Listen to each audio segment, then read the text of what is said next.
Shadow the Hedgehog, powerhouse of chaos and rival to Sonic.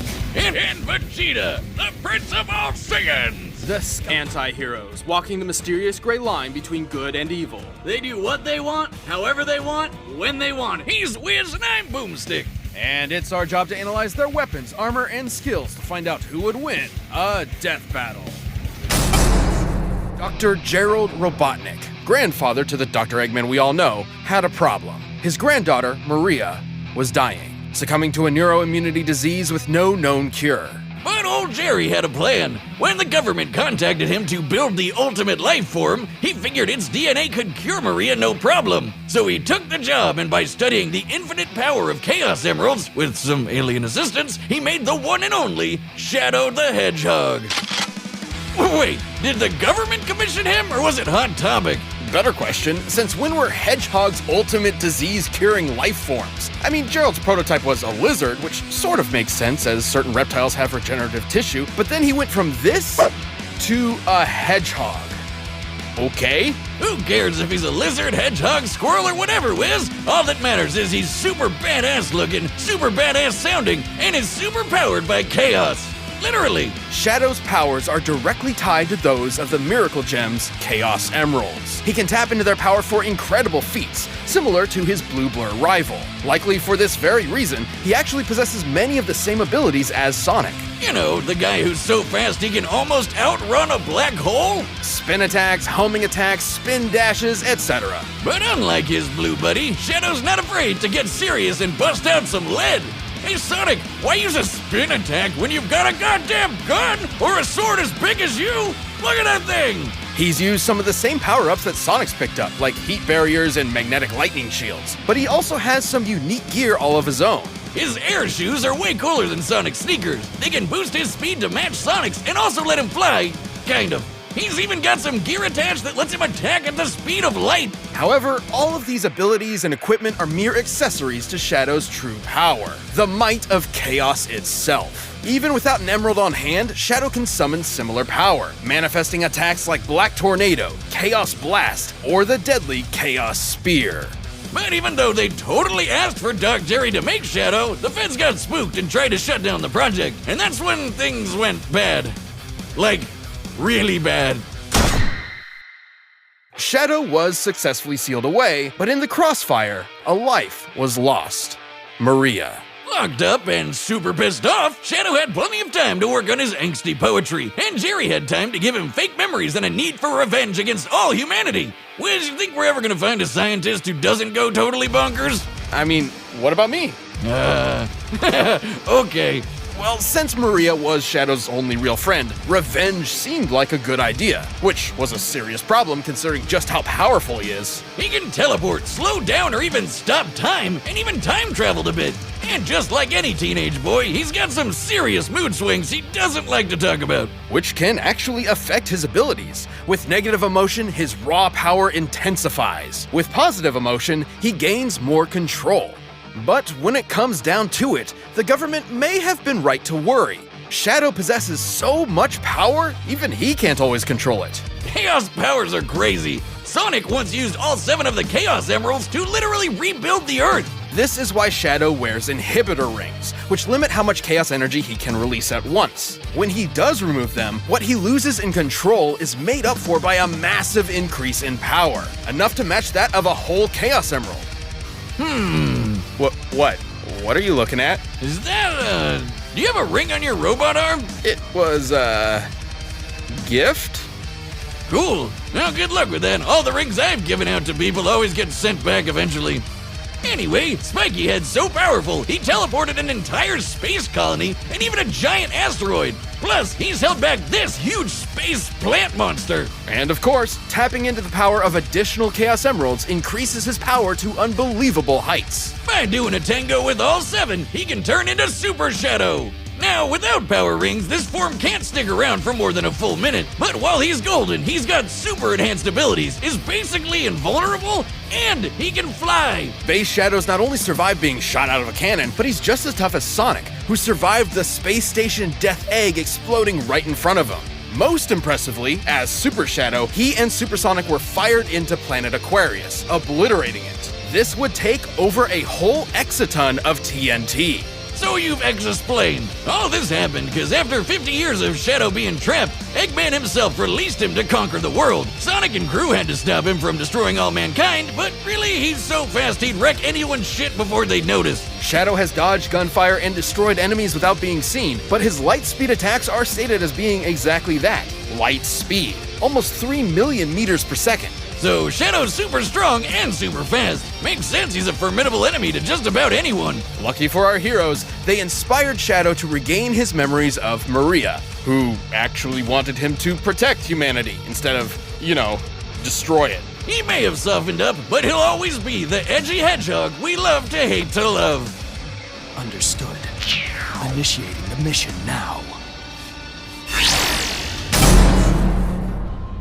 Planet Vegeta, home to the bloodthirsty warrior race known as the Saiyans, and named for their mighty leader, King Vegeta. Noting the Saiyans' proficiency in genocide, the alien emperor King Cold and his son Frieza contracted them to be their personal hit squad, conquering worlds in their name. But when Frieza felt these monkeys were getting a bit too uppity for their own good, he nuked them in their whole planet. The king was dead, leaving his young son, the Prince Vegeta, alone. Burning with a grudge against Frieza for wounding his ancestral pride, Vegeta awaited the moment he could extract his revenge. As one of Frieza's former top enforcers, Veggie was trained from birth to be one of the greatest warriors in the universe. It helps that planet Vegeta had a gravity 10 times greater than that of Earth's, making his natural physiology significantly stronger and more durable than a human's. As in, making the whole friggin' Earth shake just by throwing hands. And like all Saiyans, Vegeta can harness his ki, or inner life force, as a physical energy to make him even stronger, faster, and tougher than that. Or literally shoot it at your opponent to blow him to kingdom come. That's right, Vegeta can point and click a planet out of existence with his soul.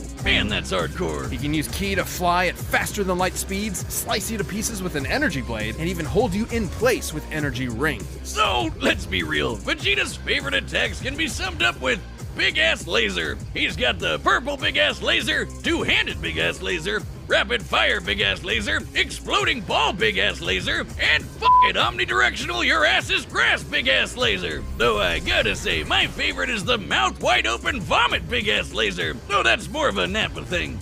Kinda like this. Impressive ki mastery, Boomstick. It hurts when I breathe. Vegeta's most terrifying ability, however, is the one inherent to his Saiyan biology. Whenever a Saiyan survives a life or death struggle, their power increases exponentially.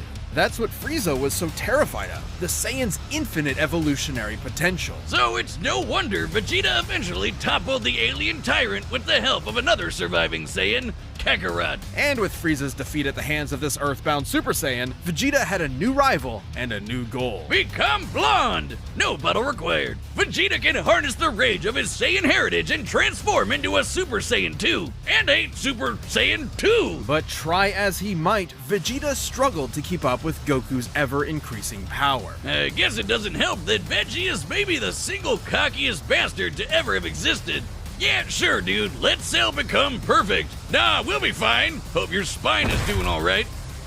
Dumbass. Though Vegeta did manage to accomplish something that even Goku couldn't do on his own, becoming a god. Once he and Goku met the god of destruction Beerus, they had a whole new lineup of martial artists to conquer, with some angelic training to boot. With Spirit Fission, Vegeta can forcibly absorb an opponent's ki with every strike. And he even learned Goku's patented instant transmission, allowing him to teleport huge distances. But most importantly, with God Ki, he can go even further beyond and become a Super Saiyan God, a Super Saiyan God Super Saiyan, and a Super Saiyan God Super Saiyan Evolved. His power got completely insane. The dude was strong enough to destroy the Room of Spirit and Time, an entirely separate dimension, just by powering up. When Goku fought Beerus, he nearly destroyed the universe. And that was the very first time he ever went Super Saiyan God. Considering we've measured Dragon Ball's Universe 7 to be up to 13 times bigger than our own, he'd need to be punching with that much more energy to bust it. And since the shockwaves of their punches traveled across the universe in seconds, Goku would have had to be punching that fast too. And that's not accounting for Vegeta's training in various exponential transformations. When an amount of power is measured by how many universes it can destroy, that power itself becomes incomprehensible. Oh, we're not done. Vegeta can tap into the same monstrous energy Beerus has, destruction energy. And when he does, he can perform Hakai and erase your ass from existence entirely. It erases you physically, spiritually, and even temporally, as in it wipes you from time itself. Such is the might of a god of destruction. For when Vegeta wants to go one step beyond, he seizes that very power. He becomes a warrior fueled only by lust for battle. He becomes Ultra Ego. If Vegeta's head wasn't big enough before, his Widow's Peak probably has its own zip code by now. As the offensive counterpart to Goku's Ultra Instinct, Ultra Ego Vegeta is a veritable juggernaut, able to absorb any hits that come his way and return them even stronger. It's wild this guy has a Napoleon complex. He's one of the biggest badasses ever to exist. In a way, failing to beat Goku was probably the best thing for him. Vegeta's whole life was spent rebelling against the humiliation of his race, trying to prove his worth by being the best. By contrast, Goku's self-improvement was never stunted by his ego and insecurities. In realizing that, Vegeta became more than a fighter, but a husband and a father as well, willing to sacrifice himself for what mattered most. And Vegeta got a taste of that himself when he hooked up with Bulma for some Super Saiyan sexy time. Getting to beat Frieza's golden ass probably didn't hurt either. He may not always win, but he'll never be put down for long. So be sure to practice your groveling, because this is one prince you don't want to piss off. All right, the combatants are set. Let's end this debate once and for all. Oh wait, let me get a new book first. An audiobook? From audible.com. For people who are too lazy. But now, it's time for a death battle!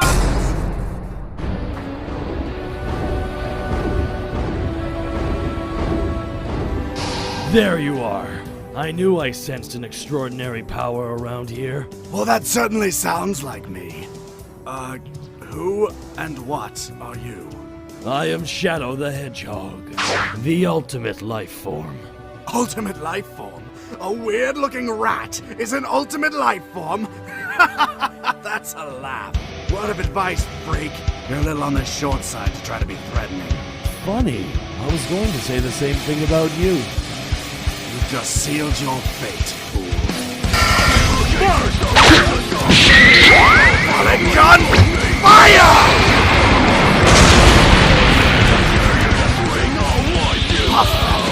Before you die, let me show you a true ultimate life.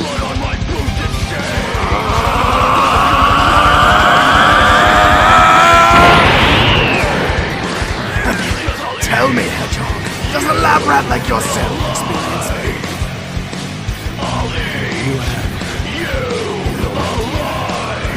Who you're dealing with?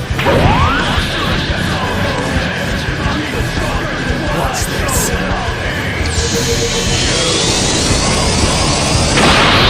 Behold the true power I possess! Wow, what a ripoff.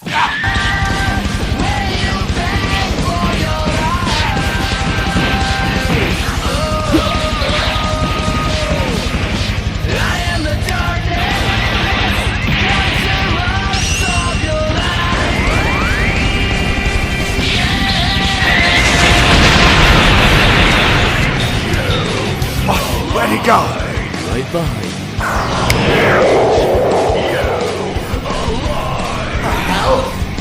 I get here. That was easier than I thought. I guess I'm better. Cheap trick to it. Coward, cut the act and give up already. You're nothing compared to me. God damn it. Playtime's over, right?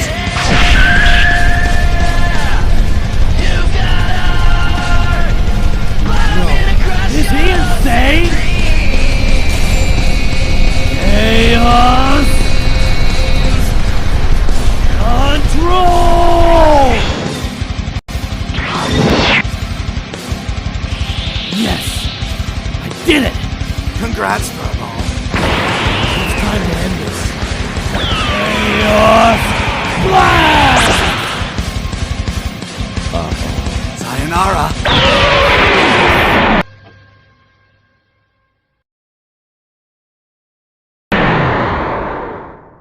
fast. Oh, somebody call PETA, we're down a Hedgehog! With Super Shadow's godly power and invulnerability, the question wasn't if Vegeta could kill Shadow, it was if Vegeta could survive Super Shadow. Well, Vegeta's proven time after time he can take one hell of a beat and last long enough for Shadow to turn back to normal, giving Vegeta the opening he needed. His loud mouth certainly helped the minutes pass too. Looks like Shadow's time was up. The winner is Vegeta.